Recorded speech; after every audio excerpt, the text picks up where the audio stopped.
Lee and Cheryl have spent 4 years searching Spain for the perfect property in which to breed snails. So you're fascinated with this now? I was fascinated when we first started.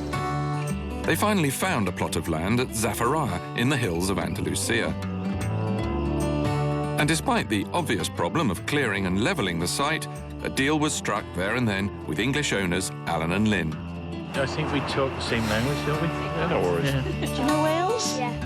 But just as they were preparing to pack up and leave Wales, an old back injury of Lee's suddenly flared up. He was told he urgently needed an operation. I just can't go on not sleeping for the rest of my life. Lee's relationship with Cheryl was under severe strain. It's like a big step backwards, and I feel as if we're starting all over again, and it's very hard. We're talking about splitting up, and I don't know what she's got in mind.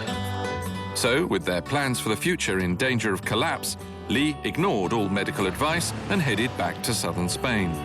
It's very, very serious. If I lift something awkward, it could pop out and go through my spinal cord, then I'm paralysed, of course.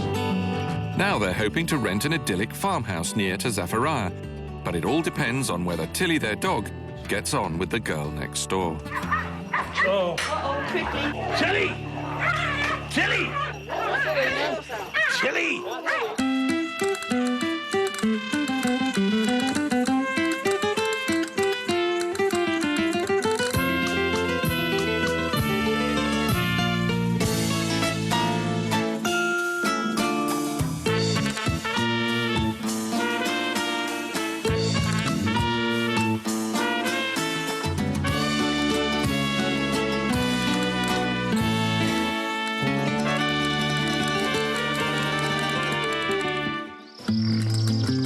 It's their first morning in the rented farmhouse, and Lee and Cheryl have slept in uncharacteristically late and awoken to confirm that they are in paradise. I woke up, I've got a little window by my bed, and it was like, oh my God, the sky was blue. I died and gone to heaven. And the good news is that it looks as though Cheryl may be able to stay in heaven. As you know, I was worried that the dogs wouldn't get on. Catalina gave Tilly a couple of hidings last night, but they seem to have got the pecking order right now and everything's fine. Lee's back and arm are still very painful, but he's dosed himself up with painkillers, and after all the ups and downs of the past few weeks, it's a welcome relief to them both to be able to just stop and do nothing. Or rather, Cheryl's doing nothing, while Lee attempts to connect up his pirate satellite dish. So we should be okay if I'm in the right direction. This region is called La Shakira and is famed for its spectacular countryside and unspoiled whitewashed villages.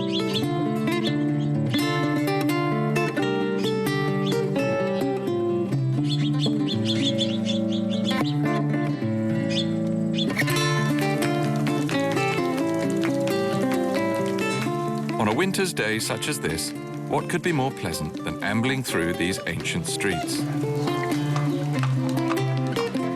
In many cases, transport is still by traditional methods, and there's a pace of life here that cares little for 21st century values. And if, after your exertions, you're in need of refreshment, there's plenty of fresh mountain water. I'll have a drink. No. It's drinking water. Are you sure? Yes. I got my watch on. Mine's no water. Yes, it is. Oh, there we are. Yeah, well, the man's drinking.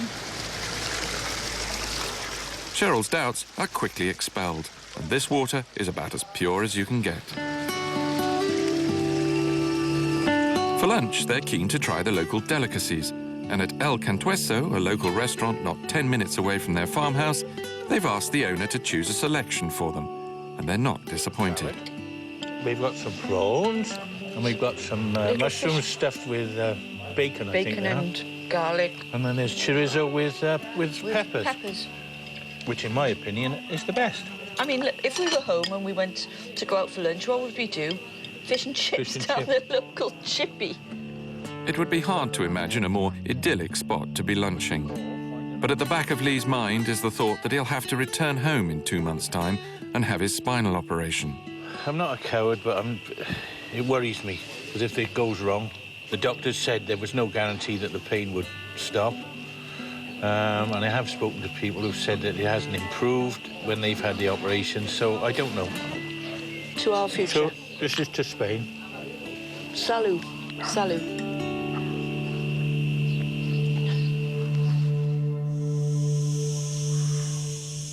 Two days later, and while the weather and surroundings are still as wonderful as ever, Cheryl has become seriously concerned about the pain that Lee is in. In desperation, she's been out shopping for a less chemical solution to his discomfort. Lee, come on, let's try and get this on. Oh, I don't want a Mickey Mouse thing. It's not Mickey Mouse, this is top of the range. Come on. Yeah, I don't... Let's just see if it'll do any good. Lee has been trying to keep his pain at bay by taking quadruple doses of painkillers, but he's got his head buried firmly in the sand. I'm not going to wear that thing. Just try it, please. You're the one who's in pain. I'm not in pain now. No, of course you're not. Can you imagine me going to wear this? Well, it was just a thought. Right, no, don't... Relax. Right. Now. I can't walk round with this. Wait. The problem is, it's like a standard size. Hang on to that for me for a minute. Now, how's this? This is supposed to go round here then, is it? You can't be serious. Now, if you really can't be serious. I think I can. I think it'll work. Wait now. Now, stop doing that. I feel a complete plonker. Hang on, whoa, what are you doing? Wearing Whoa. this thing, don't be so soft. Lee. Oh, I'm not having this. Deep down, though, Lee is concerned by the underlying problem with his spine, and he's reluctant to move forward with their plans for the plot of land at Zafariah until he feels better able to cope.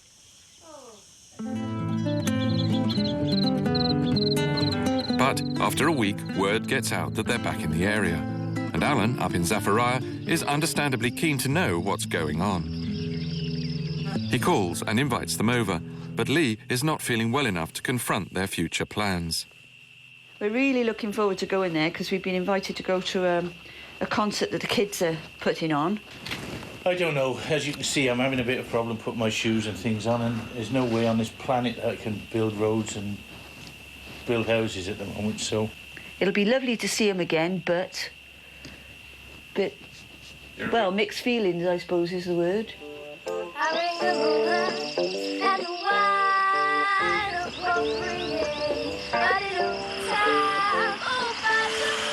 They arrive just as the concert is beginning, and though they're nervous, they're clearly delighted to see Rowan and Coral again. And there's been an impressive turnout for the concert amongst other Zafariah expats.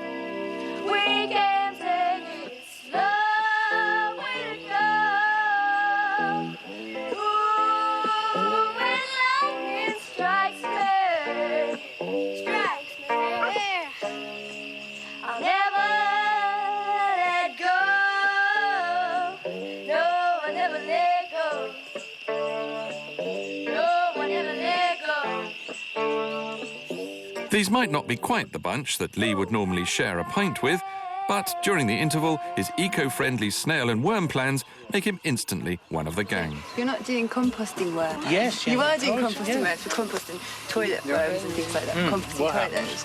I want to do it organically so that...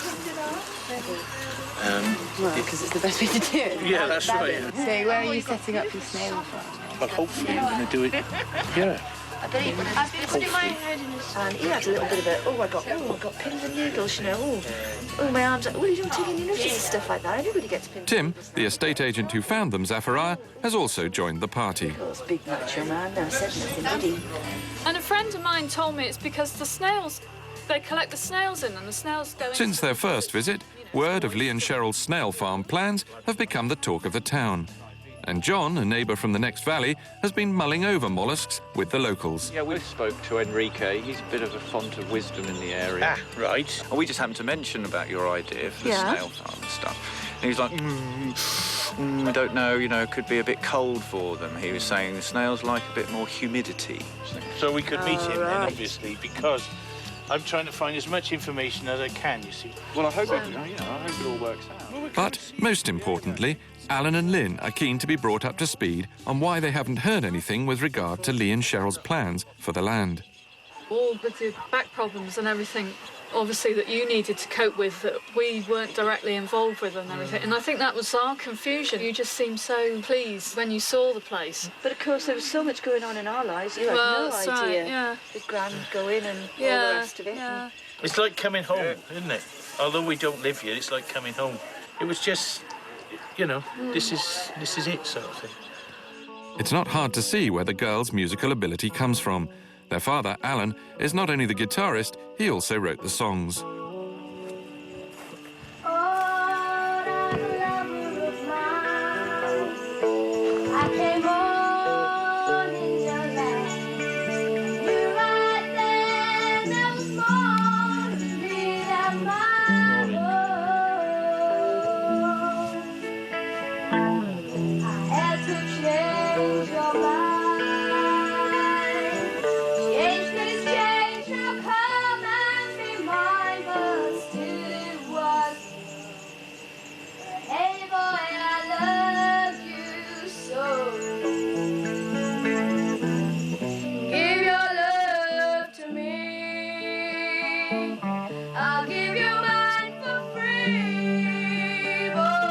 It's altogether more Glastonbury than Granada, but despite the apparent incongruity of seeing Lee and Cheryl mix with Zachariah's hippie community, the music, the place and the people are working their magic on Lee.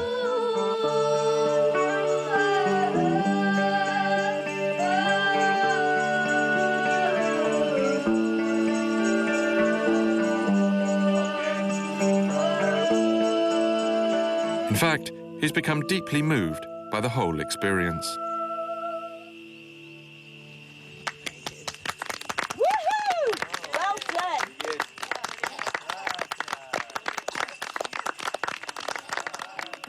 Can't tell whether he's crying in pain or emotion. You feel a bit special. It's like a breath of fresh air, that's what I thought. This is why we want to come and live here. But will Lee's deteriorating health ever allow them to live here?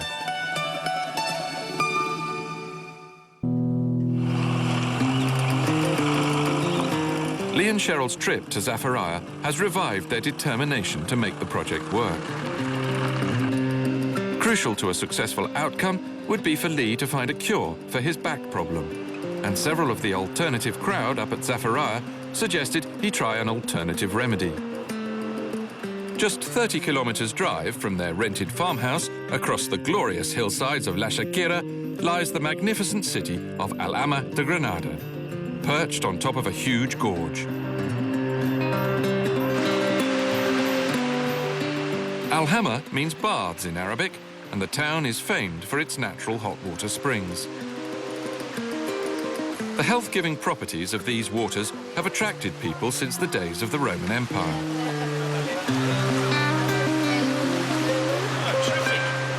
Is it warm enough for me? It's too warm for you. Now that he's effectively weightless, the pressure on Lee's spine is much reduced, and the relief appears to be virtually instantaneous. I've been in pain since this time yesterday before I took tablets and 3/4 of a bottle of brandy. But this is much, much, much better. It really is.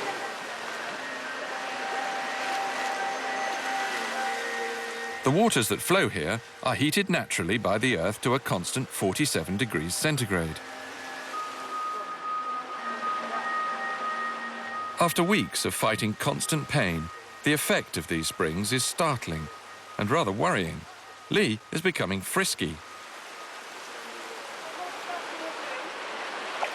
In fact, so rejuvenating are these waters, he appears to have regressed to childhood because he's now taken his trunks off. It's better without your nicks on. Nicks. Your bathers. Don't stop it. They're ladies' presents. So right. We've all got one. Please stop it. Please stop it. It's all too much for Cheryl, and before they further embarrass themselves in front of the more serious health seekers, she whisks her unruly partner out and frog marches him back to the van.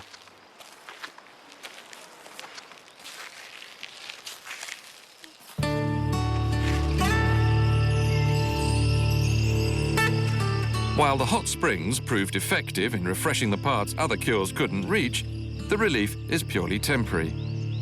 And it's clear that Lee will need to seek more conventional medical help to ease his pain. I try not to upset Shell, but I keep taking more and more tablets, and you become used to them, so you take more and more. And You'll be rattling in a minute.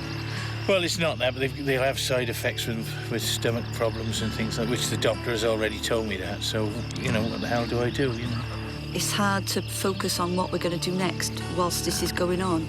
We need to make sure, whether he needs the operation or whether he doesn't need it, that we can get rid of some of the pain, because he is in a lot of pain, and it's clouding the issue, really. There's a good girl. So they've made an appointment at their local medical centre. Having seen the doctor, he prescribes a course of treatment for Lee.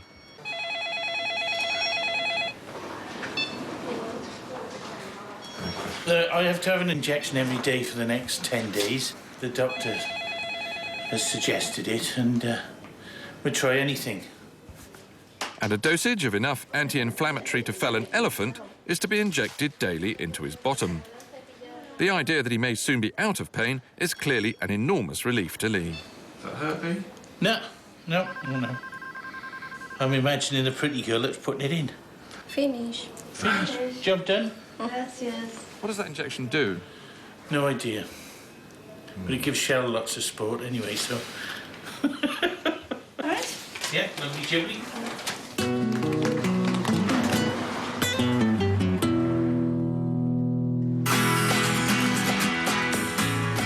A few days later, and the treatment seems to be having some effect.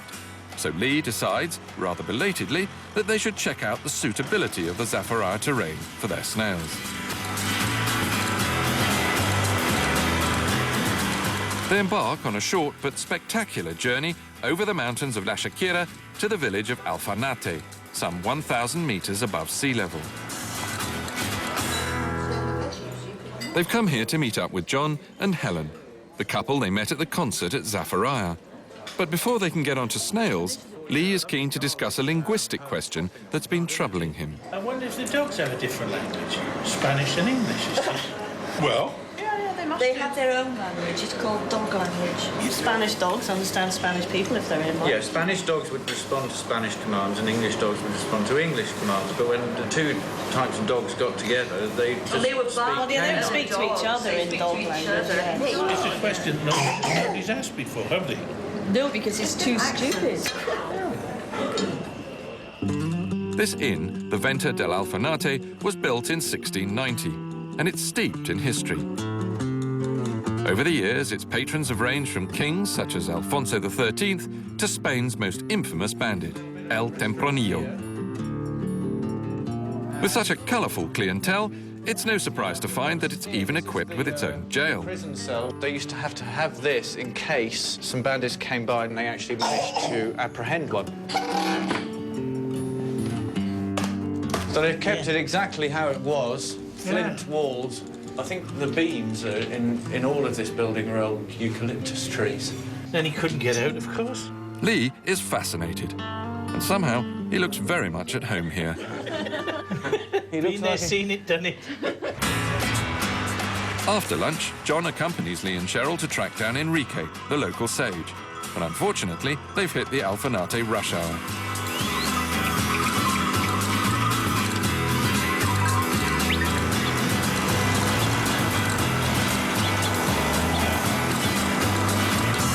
Hola, Enrique. Bien, ¿cómo está? Ahí mi amigo Pleased to meet you. Enrique García. Con mucho gusto. This is my wife, Cheryl. Mucho gusto. But before they can quiz Enrique on snails, he swiftly enlists their help in harvesting the last few of his olives. You want a hand with this now? Diferente por los suelos, ¿no? Diferente porque tiene acidez, ¿no? Y una cuba diferente. Ahí está. I'll give you a hand. No, not too much. Every olive is worth something. Yeah, so they all these get would be picked the up. best ones, obviously, get the best Yeah. ones. Oh, yeah. Lee is in his element, I can do with that, and he never misses a business opportunity, however smelly. because then I could use that for my worms. Yeah. You- De tieco de caballo o de una mezcla?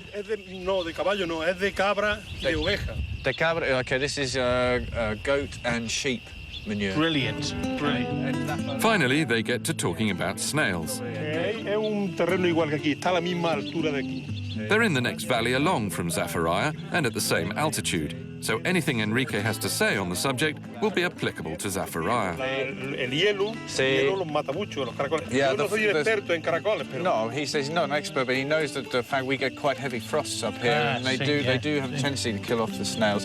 And we get some wild living near the river, but that's about it. Hace mucho frío también, probablemente sea más húmedo, Sí. que haya más riego, ¿no? Things are not looking good. Enrique is quite clear that he certainly would never attempt to raise snails in this environment. Yeah, he's saying, you know, the other side of the mountain where it gets lower is a better place. This would seem to mark the end of yet another of their dreams. Does that put the final kibosh then on the Zafariah possibility? I mean, despite how lovely it is. Well, yeah, for starting a snail farm, but perhaps for living there would be super. Well, you can't live there if you can't have your snail farm there. No. So, the breathtaking plains of Zafariah will not now be their home.